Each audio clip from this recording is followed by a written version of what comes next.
Bonjour et bienvenue dans cette émission entièrement consacrée à la Semaine nationale de l'artiste et des langues maternelles. Eh bien, nous allons essayer de trouver des questions à des sujets très importants. Nous allons donc éclaircir sur le métier des livres, les hommes et les femmes donc, qui exercent ce métier. Nous allons commencer donc les présentations à ma droite. Nous avons Hamza Mohamed de l'association amicale des livres ouverts. Bonjour monsieur, merci d'avoir répondu à notre invitation. Monsieur Kalpesh Doudela de la librairie Discourama. Et à ma gauche, nous avons Mohamed Ahmed Issa, alias Aboita Amoita, très connu sur les réseaux sociaux. Monsieur, merci donc d'avoir répondu présent dans cette émission. Nous allons trouver des questions au métier du livre. Je vais vous laisser donc à la présentation. Je commence avec vous, monsieur Hamza Mohamed. Bonjour, merci encore. Je m'appelle Hamza Ahmed Elmi. Je suis le président de l'association Allo Aska qui se trouve à Ali Sebiye et qui œuvre pour la promotion de la lecture et de la culture. Nous avons une grande bibliothèque qui est à la disposition de tous les Assajouk qu'ils en profitent. Il y a toutes sortes de livres, le manuel, le roman, écrits par des Djiboutiens et écrits par d'autres auteurs. Ces livres permettent aux gens de se renseigner, de savoir ce qui se passe, mais ce qu'un auteur peut porter.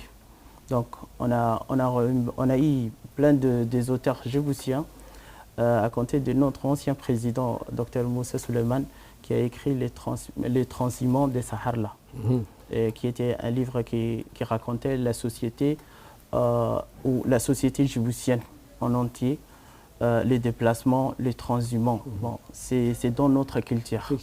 Donc, on a eu d'autres auteurs aussi. Et on espère qu'on aura l'auteur Amouita aussi dans notre bibliothèque pour les exposer aux Assajouk. Effectivement, donc nous allons passer à la réponse à Mohamed Ahmed Issa, alias Aboita Amoita. Présentez-vous aux Djiboutiens qui nous regardent aujourd'hui. Alors, salam alaikum wa rahmatullahi wa barakatuh. Je me nomme Mohamed Ahmed Issa, de mon vrai nom et de mon nom d'écriture et de pseudonyme sur les réseaux sociaux Aboita Amoita. Je suis depuis 2018 auteur d'un recueil de poèmes qui s'intitule Saline et je suis également président d'une association, le réseau associatif de Randa, qui œuvre également comme Allo Aska, avec qui je vais vraiment travailler sur la promotion du livre et des auteurs et également des textes de tradition orale. Donc, en tant qu'auteur, alors j'ai écrit un recueil de poèmes et ce recueil de poèmes m'a permis d'avoir accès au public djiboutien, de reconnaître quel type de public nous avons et qu'est-ce qu'il faut pour pouvoir promouvoir le livre, l'accès à la lecture. Alors pour revenir à mon association, on a depuis l'année dernière initié une bibliothèque nomade. Donc ça a été fait à Ali Sebiye, ce qui se fait très bien, parce que cette bibliothèque nomade a pour objectif de rendre accessibles les livres aux enfants des localités reculées. Donc c'est un travail qui peut se faire en symbiose du nord au sud et de mettre des livres sur le dos de chameau et de permettre aux jeunes Djiboutiens de dire voilà, aujourd'hui c'est les livres qui viennent vous chercher avec les moyens que vous avez toujours connus et utilisés, c'est-à-dire les chameaux. Ce matin, nous allons parler du métier du livre. Est-ce qu'on peut dire que c'est un métier, écrire est un métier? Est-ce qu'on peut dire ça comme ça? Alors, écrire, oui, c'est un métier, c'est une fonction, la fonction d'auteur et d'écrivain. Mais ailleurs, le métier d'écrivain permet de faire vivre son homme, c'est-à-dire l'auteur. Mais ici, il faut un vrai travail de sensibilisation, d'harmonisation entre le travail d'écrivain, d'éditeur, des libraires, pour que ce réseau puisse travailler et faire en sorte que tous les Djiboutiens puissent avoir accès aux livres, puissent acheter des livres. Parce que chez nous, ce qu'on fait, c'est que moi j'achète un livre, je passe à quelqu'un qui passe à quelqu'un, ce qui fait qu'on n'a pas cette culture d'aller dans la librairie, acheter un livre et en faire une bibliothèque. Attendez-moi, donc on va passer la parole à monsieur Kalpesh. Monsieur Kalpesh, après les présentations, révélez-nous, est-ce que le métier du livre peut faire vivre son homme. Après les présentations. Vous êtes de la librairie Discourama. Je suis de la librairie Discourama. C'est la plus ancienne librairie de la place Ménélique. Là, actuellement, on est déménagé vers route de Casino. En fait, comme notre ami Aboita, il a dit... oui, c'est un métier. Voilà, donc l'écriture est un métier, c'est celui d'écrivain. Est-ce que ce métier peut faire vivre son homme? Vous êtes dans une librairie, vous achetez donc des livres. Vous vendez par livres, voilà. Donc, c'est vraiment difficile actuellement. Parce que comme notre ami l'a dit, les gens ils se prêtent entre eux. Et bon, c'est vrai qu'il n'y a pas vraiment un pouvoir d'achat. Parce que les livres coûtent cher pour la raison des transports. Le transport actuellement, c'est très élevé. Donc nous, on essaye de baisser plus en plus, on fait venir par voie maritime pour baisser les tarifs, mais actuellement, c'est inaccessible, franchement. Dans l'édition d'un livre, par exemple, est-ce que c'est cher aussi? Comment éditer un livre? Dans votre premier ouvrage, celui de Saline? Alors moi, mon premier recueil, je le fais éditer au Canada, une jeune maison d'édition, Soleil Levant l'a édité. Et puis par la suite, cette maison d'édition doit demander à l'éditeur Amazon d'éditer en Pologne. Et donc le livre doit faire tous les tours du monde pour venir jusqu'à Djibouti. L'année d'avant, la même année où j'ai publié le livre, je crois, il y a une jeune maison d'édition qui a vu le jour ici à Djibouti, tenue par Madame Arafo de la librairie Victor Hugo. Et ce serait préférable que nous ayons, pour promouvoir les livres vraiment, que nous ayons les auteurs ici et également les maisons d'édition ici à Djibouti. Donc cela permettrait de déposer le manuscrit ou le tapuscrit et par la suite d'être édité. Sinon, le livre fait le tour du monde pour venir ici, le public attend les livres et parfois avec tous les aléas de transport internationaux, les livres peuvent se perdre dans les cours de transport et puis voilà. Est-ce qu'à Djiboutiville, y a-t-il une association dans la promotion de la lecture et de l'écriture? Alors, dans la région d'Ali Sébié, mon ami va en parler, il y a Aloaska qui est là depuis très longtemps, dont le président du conseil... à Djiboutiville? À Djiboutiville, oui. Y a-t-il une relation avec le ministère de la Culture aussi, dont nous savons que Dr Ivo Moumin Assoui est également écrivain? Oui, elle est écrivaine et à Djiboutiville, il y a beaucoup d'associations. Mais le problème des associations, c'est pas pour les critiquer, c'est que les gens qui sont à la tête des associations ne sont pas forcément des lecteurs. Donc on veut avoir des livres gratuits, les distribuer gratuitement et les gens ne savent pas la valeur de ce qu'ils n'ont pas acheté. Du coup, pour revenir à votre question, à Djiboutiville, il y a beaucoup d'associations. Il y a beaucoup de bénévoles, pour ne pas dire associations, des gens qui font lire, qui veulent lire et qui veulent faire lire. Mais les initiatives sont, comment dire, spontanées. Ça apparaît et après ça disparaît. Du coup, il faut qu'on trouve, comme Aloaska et moi du côté du Nord, je fais la même chose avec mon association Réseau Associatif de Rwanda. Et nous avons, comme j'ai dit tout à l'heure, initié la bibliothèque nomade. Et on est à sa deuxième édition cette année.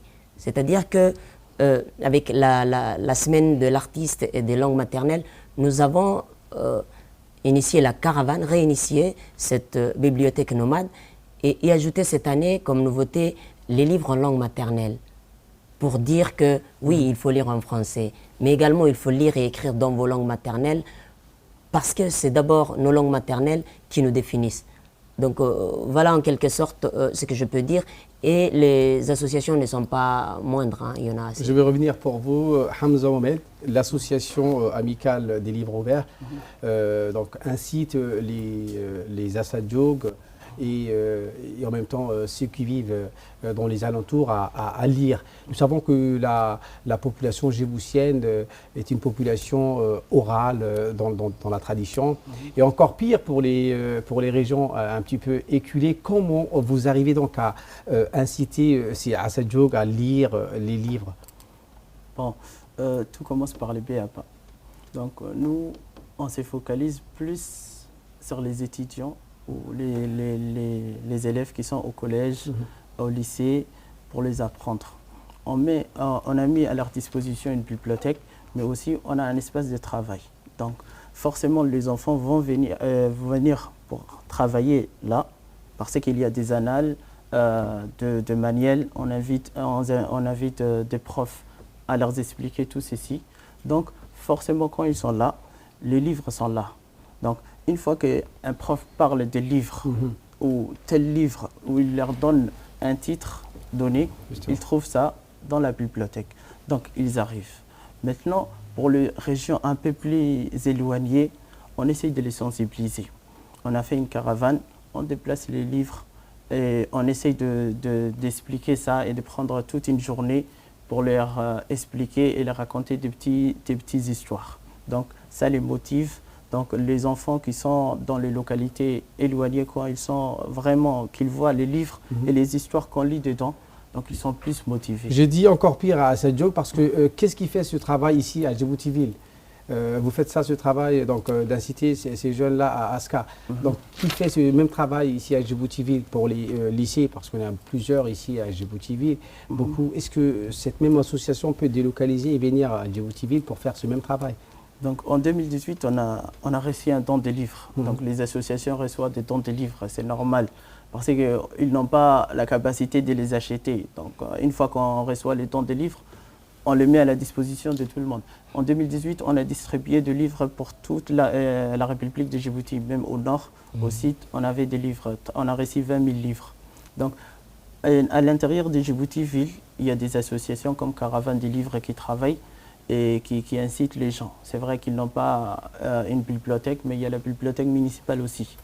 Donc, je pense que la directrice de la bibliothèque municipale ouvre la bibliothèque, donc tout le monde peut y aller là-bas pour travailler. Monsieur Kalpesh, pouvez-vous nous citer des auteurs djiboutiens présents dans votre librairie? Nous avons inauguré un livre de Dr Hibo l'année dernière. C'était un recueil de poésie. D'ailleurs, c'était très bien demandé et puis c'était accessible à tout le monde. Le prix était vraiment raisonnable. Et nous avons aussi Mme Mouna Hodan, Mme Aïcha Roblé, qui a très bien écrit aussi. C'est des belles plumes. Donc, actuellement, la puissance des nouveaux acteurs numériques, comme Google, Amazon, vous voyez, pour nous, ça nous inquiète parce qu'ils sont en train d'entrer dans les... Voilà. Donc, ça devient de plus en plus difficile le métier libraire. Et actuellement, les gens, comme ils voyagent beaucoup, donc c'est accessible pour tout le monde sur le Kindle, machin, vous voyez. Donc, vraiment, la culture du livre est en train de basculer vers le numérique. Voilà, apparu dans... Voilà. C'est dans toute sa fragilité. Mais les gens qui aiment lire aussi ont tendance à sentir l'odeur de la feuille aussi. Ça, c'est très important. C'est très important, mais malheureusement, il y a très peu. Très peu aujourd'hui. Oui. Donc, quel est le style d'écriture présent dans la plupart des auteurs djiboutiens que vous voulez citer? Mais actuellement, il y a pas mal des auteurs... Le style d'écriture, je parle du style d'écriture. C'est-à-dire les poésies, vous savez... Donc c'est plus la poésie qui est présente? La poésie, c'est beaucoup plus souvent, quoi. Saline, oui, c'est un recueil de poèmes. Ouais. Et nous inspirons de notre culture orale. L'oralité a plus de liens avec la poésie qu'avec d'autres genres. Même si d'autres genres sont également présents dans nos langues, dans nos traditions orales. Des romanciers aussi existent? Romanciers existent, oui. Parce que nous avons des petits lecteurs, si on peut le dire ainsi, des gens qui veulent lire vite et qui veulent terminer tout de suite. Alors la poésie s'adapte à l'actualité pour répondre à la problématique de monsieur. Et la poésie peut, par exemple, je peux écrire un poème publié sur les réseaux sociaux et puis me faire lire. Donc la poésie s'adapte plus à des lecteurs qui sont précipités, pressés et qui veulent finir vite. Y a-t-il une volonté politique, par exemple, pour les associations, y a-t-il une volonté politique d'inciter les Djiboutiens ou les lycéens à lire? Est-ce que vous avez eu des collaborations avec des ministères concernés, par exemple? Oui, on est en collaboration avec le ministère de la Jeunesse et de la Culture. Y a-t-il un appui? Oui, on est en train de travailler sur comment renforcer la bibliothèque, comment renforcer les déplacements qu'on fait ou les caravanes de livres dans les régions, dans les localités les plus éloignées. On est en train de travailler et mettre en place une stratégie concernant ceci. Et il y a aussi, le ministère de l'Éducation qui l'année dernière avait fait une semaine de lecture, lire en fait, je crois, qui était un événement qui s'organisait il y a longtemps quand nous on était à l'école primaire et qui nous avait vraiment donné envie de lire et par la suite d'écrire, de rencontrer des auteurs. Donc il faut qu'il y ait un travail de partenariat entre plusieurs ministères et les associations et qu'on collabore pour que cela puisse arriver. C'est ce que je fais actuellement, je le ferai avec Hamza et Aloaska, avec le ministère de la Culture. Y a-t-il un frein à ça, à l'écriture? Qu'est-ce qui peut être un frein aujourd'hui? Moi, en tant qu'auteur, rien ne peut me freiner, mais la seule chose qui peut nous freiner, c'est l'absence des lecteurs. Parce que l'auteur, il présente son livre, ce sont des nuits de travaux, des journées et parfois des années de travaux, qui par la suite, si ce n'est pas lu, c'est que ça crée un peu une déception du côté de l'auteur. C'est que nous demandons à travers des tribunes comme celle d'aujourd'hui, à ce que nos compatriotes nous lisent et comment dire, nous posent des questions ou bien nous permettent d'aller de l'avant parce qu'un auteur à lui seul il n'est rien. Il a besoin des lecteurs. Et les lectorats, c'est à travers le travail d'un libraire, d'une association ou d'un écrivain que ça se crée. Donc quand les trois s'unissent, éditeurs, libraires et auteurs, cela peut vraiment créer une situation où chacun profite. Parce que l'auteur propose son texte, s'il n'est pas lu, c'est comme s'il n'a rien fait. Et c'est d'ailleurs, pourquoi beaucoup de gens publient à l'étranger. Parce que là-bas, il y a un lectorat, il y a la diaspora qui lit. Et moi, par exemple, quand j'ai publié mon livre, j'ai eu beaucoup d'appels de la part de la diaspora djiboutienne à l'étranger qui ont dit on veut lire, mais où est-ce qu'on peut avoir le livre? Eux, par le biais d'Amazon, ils peuvent avoir le livre, je crois. Et là, il nous faut vraiment, en tant qu'association, en tant que libraire et en tant qu'enseignant et personnel de médias, vraiment travailler sur cette volonté de pousser les gens à lire, à aller chercher un livre, à s'acheter un livre et en faire une bibliothèque. Parce que ce qu'on doit léguer à nos enfants, c'est une bibliothèque. Effectivement. C'est ça. La traçabilité, nous savons que la traçabilité a toujours été très importante aussi dans l'histoire, dans tout ce qui va avec, dans l'écriture aussi. Ce message est bien reçu par les téléspectateurs qui nous suivent. Nous allons donc à la fin de cette émission. Je vous donne chacun la parole pour dire ce que vous pensez du métier du livre. On commence par M. Kalpesh. En fait, nous n'avons pas que la librairie, nous avons une maison d'édition. On accueille les jeunes auteurs djiboutiens. Et parmi, on a édité plusieurs livres aussi, comme par exemple les contes, les romans, des livres avec des photos sur les caravanes, machin. Donc vraiment, il y a le potentiel à Djibouti. Il y a les jeunes auteurs qui ne sont pas mal. Et surtout, ils veulent s'exprimer à travers leur écriture. Donc nous sommes à leur disposition. Et nous avons même essayé d'amener les livres occasions de France pour être accessibles à les peuples djiboutiens. Oui. Donc votre mot de fin s'inscrit dans ce contexte. Vous appelez donc à tous les Djiboutiens qui aiment écrire que vous avez une maison d'édition et que vous êtes vous l'accueillez à bras ouverts. Donc. Bien sûr, avec plaisir. Vous, M. Hamza. Nous disons qu'autant qu'association Aloaska, nous sommes là pour promouvoir les auteurs djiboutiens auprès des Assajouk, mais auprès de tous les Djiboutiens aussi. Et nous incitons les auteurs djiboutiens qui écrivent à venir nous voir.